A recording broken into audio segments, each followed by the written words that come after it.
काल दंड के प्रहार से भी बच गए तुम। इससे भी बड़ा दंड दूंगा तुम्हें हनुमान।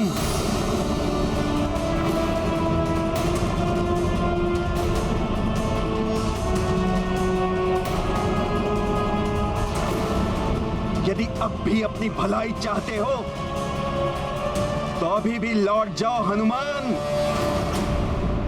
रुक जाओ राक्षसों, हम तुम्हारे छल का उत्तर बल से देंगे। चलो सैनिकों, शीघ्रता से चलो। रुकिए,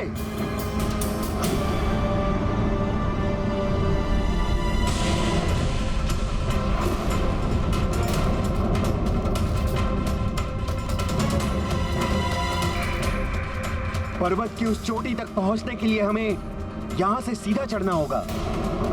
दूसरी ओर से विलंब हो सकता है। हाँ, हम यहीं से चढ़ेंगे। अंजना, आप सब यहीं रुकिए। पुत्र केसरी की चिंता मत करना, हम उन्हें कुछ नहीं होने देंगे। सैनिकों, चलो। हर हर महादेव, हर हर महादेव, हर हर महादेव, हर हर महादेव। शीघ्र कीजिए पिताश्री।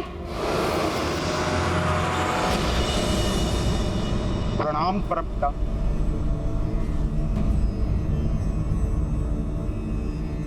ये उचित नहीं हो रहा है परमपिता।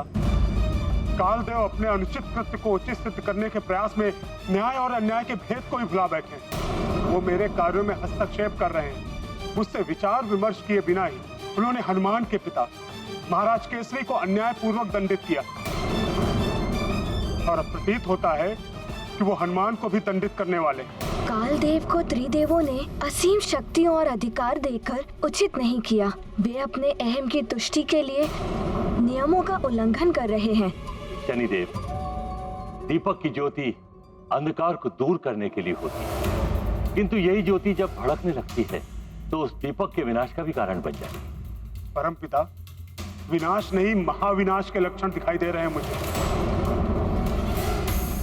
हनुमान विनम्र है, सौम्य है, किंतु है तो वो रुद्र के अवतार ही। यदि वो क्रुद्ध हो उठे तो स्थिति अनियंत्रित हो जाएगी। शनिदेव, आपकी आशंका निराधार नहीं, किंतु कालदेव के नेत्रों पर शक्ति एवं दंभ का आवरण पड़ चुका है। इसलिए उचित परामर्श भी उन्हें अनुचित लगेगा। आप धैर्य के साथ समय की प्रतीक्षा कीजिए। समय की प्रतीक्षा नहीं परमपिता, अपितु समय रहते स्थिति पर नियंत्रण करना आवश्यक है, अन्यथा। शनिदेव शांत, मैं आपकी दुविधा को समझता हूं। कालदेव आपके भ्राता हैं एवं हनुमान आपके उद्धारक हैं। आपको दोनों की चिंता है, किंतु नियम समस्त संबंधों से ऊपर हैं। जो नियमों की सीमाएं लांघेगा उसे दंड मिलेगा। किंतु परमपिता, कहीं विलंब न हो जाए। कालदेव स्वयं को समस्त नियमों से ऊपर समझने लगे। उनका ये दंभ महाविनाश के संकेत दे रहा है। शनिदेव, इस शाश्वत नियम को आप भी जानते हैं कि जैसी करनी वैसी भरनी। कालदेव की भूल उनके स्वयं के लिए भी भारी संकट उत्पन्न कर सकती है। इस संघर्ष का क्या परिणाम होगा, ये तो समय के गर्भ में है। इसलिए समय की प्रतीक्षा करिए।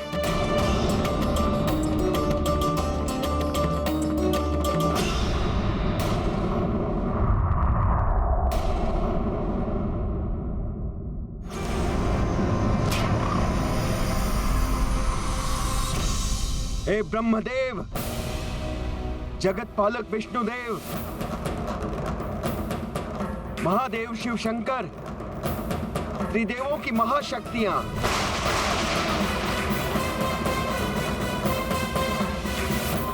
मुझ कालदेव को आपकी आवश्यकता है। अमोघ शक्ति बनकर मेरी सहायता के लिए उपस्थित रहें।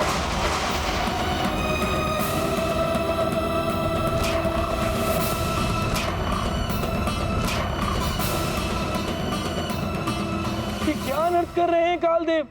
त्रिदेवों की शक्तियों का आवाहन, अपने अधिकारों के दुरुपयोग की चरम सीमा तक पहुंच चुके हैं कालदेव तो।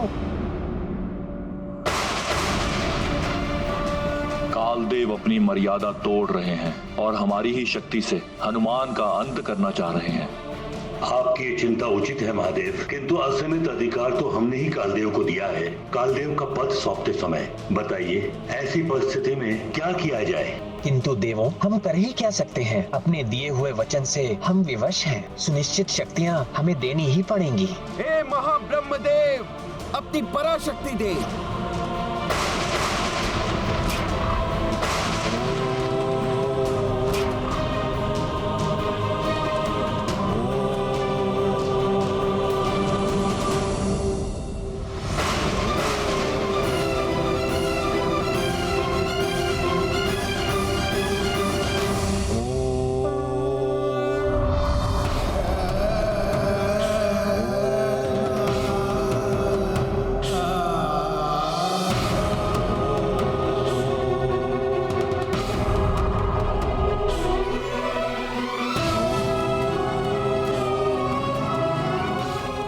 जगत पालक महाविष्णु, अपनी पराशक्ति दे।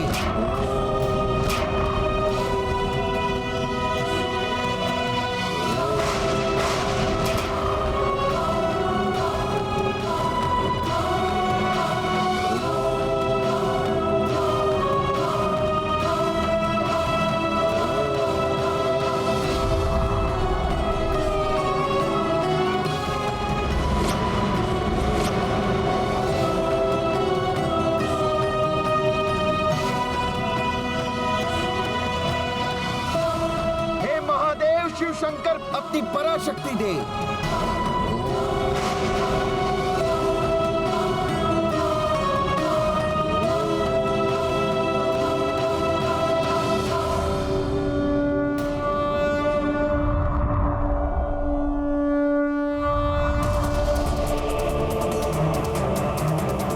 आप सभी महाशक्तियां मुझे अपनी शक्तियां प्रदान करें।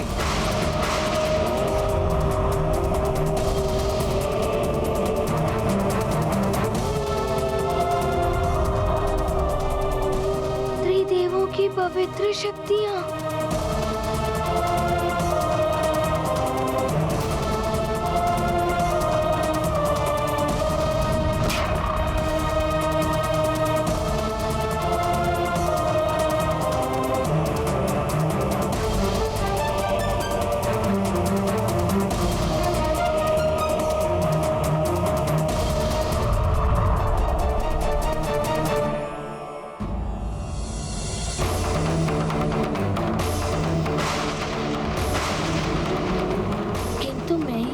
होते नहीं देख सकती। हनुमान आपका रुद्रांश है तो मैं भी उसकी माँ समान हूँ। मैं हनुमान का साथ दूंगी। आप त्रिदेवों की शक्ति को मेरी मातृभक्ति से टकराना होगा।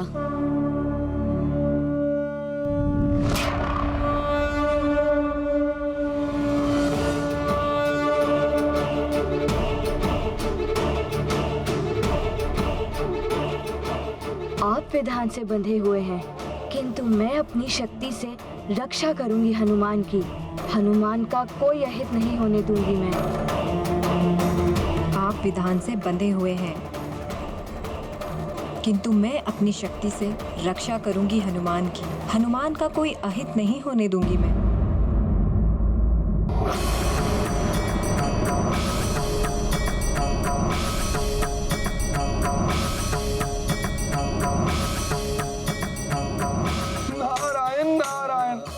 देवों की शक्तियां एकत्रित होकर महाघातक अमोघी शक्ति बनकर उत्पन्न होने लगी कालदेव के हाथों में।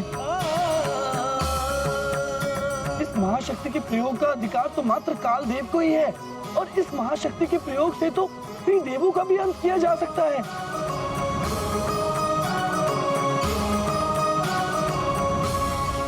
हनुमान कैसे सामना कर पाएगा इस प्रचंड महाशक्ति का? नारायण नारायण।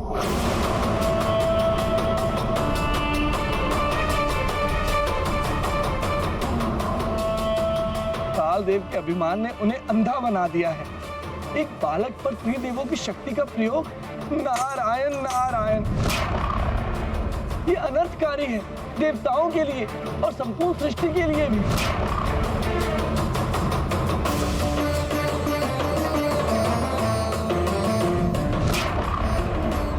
त्रिदेवों की महाशक्तियों से निर्मित ये महाघातक अमोघ शस्त्र तुम्हें निश्चयित ही नहीं, तुम्हारे प्राण भी हर लेगा हनुमान। अब इससे तुम्हें कोई नहीं बचा सकता। त्रिदेव परम पूजनीय है, उनकी शक्तियों का सामना करके मैं उनका अपमान नहीं कर सकता। उनकी शक्तियों का कोई भी प्रहार मैं सहने के लिए प्रस्तुत हूँ।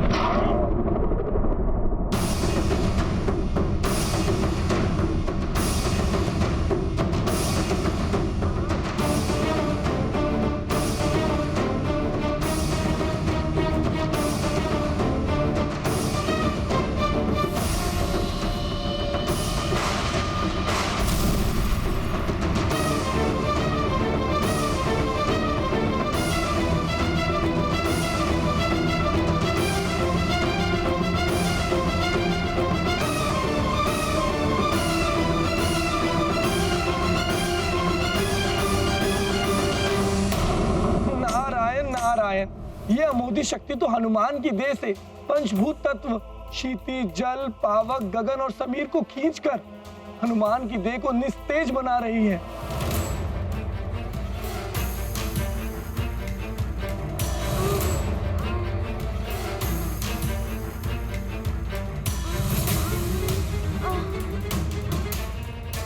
जय हो त्रिदेवियों, आप ही इस अमोघी शक्ति से अपने पुत्र हनुमान की रक्षा कर सकती हैं।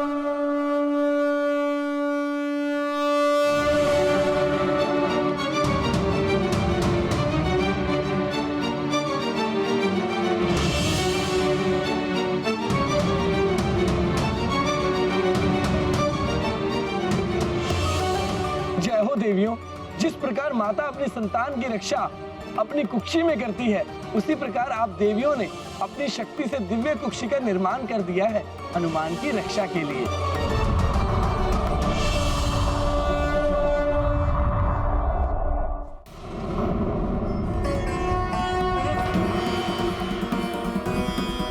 देवियों, आपके इस मात्र शक्ति के समक्ष तो बड़ी से बड़ी शक्तियां नतमस्तक हो जाएंगी।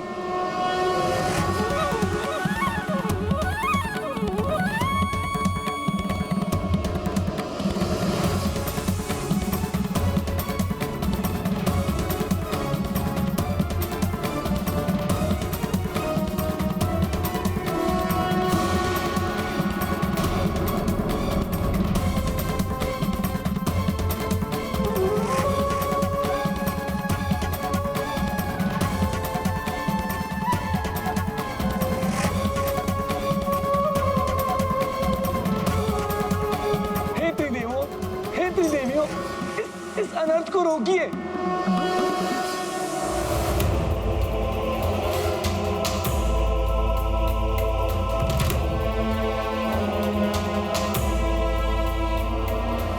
क्या करूं मैं? समय व्यतीत होता जा रहा है। पिताश्री की शीघ्र ही मुक्ति नहीं हो पाई और उन्हें प्रेतलोक छोड़ना पड़ गया तो बड़ा अनर्थ हो जाएगा। माँ को दिया हुआ वचन कैसे पूर्ण हो पाएगा?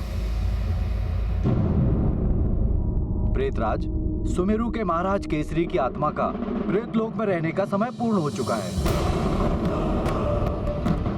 हम केसरी जी की आत्मा को यहाँ से ले जाने के लिए आए हैं।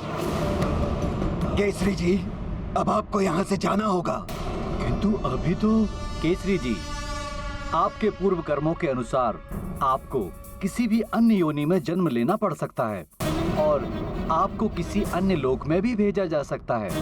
ऐसे कैसे कहीं और ले जा सकते हैं? मेरा पुत्र हनुमान क्या क्या प्रयत्न कर रहा है मुझे यहाँ से मुक्त कराने के लिए। मेरी पत्नी, मेरा परिवार कितने कष्ट भोग रहे हैं। क्या वो सब व्यर्थ हो जाएगा? मेरा अबोध बालक, मेरी पत्नी के आश्रयों का कोई मोल नहीं है कालदेव के सामने। हमें तो कालदेव के आदेशों को समय अनुसार पूरा करना पड़ता है। उनके आदेशों को कोई भी परिवर्तित नहीं कर सकता। हम विवश हैं।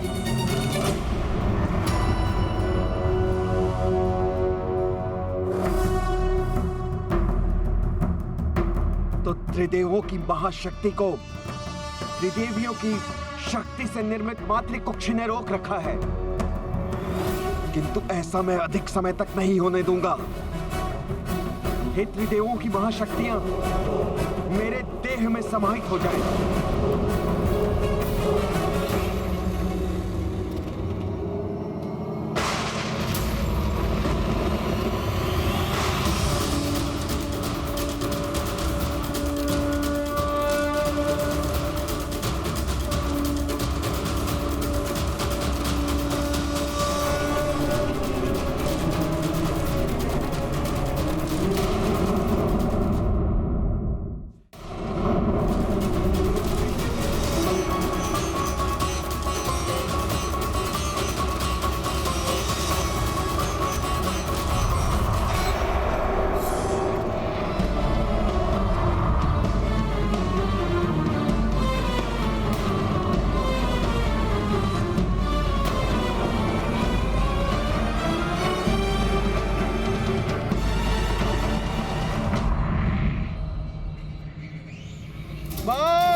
तुम्हें मुझसे कोई नहीं बचा पाएगा।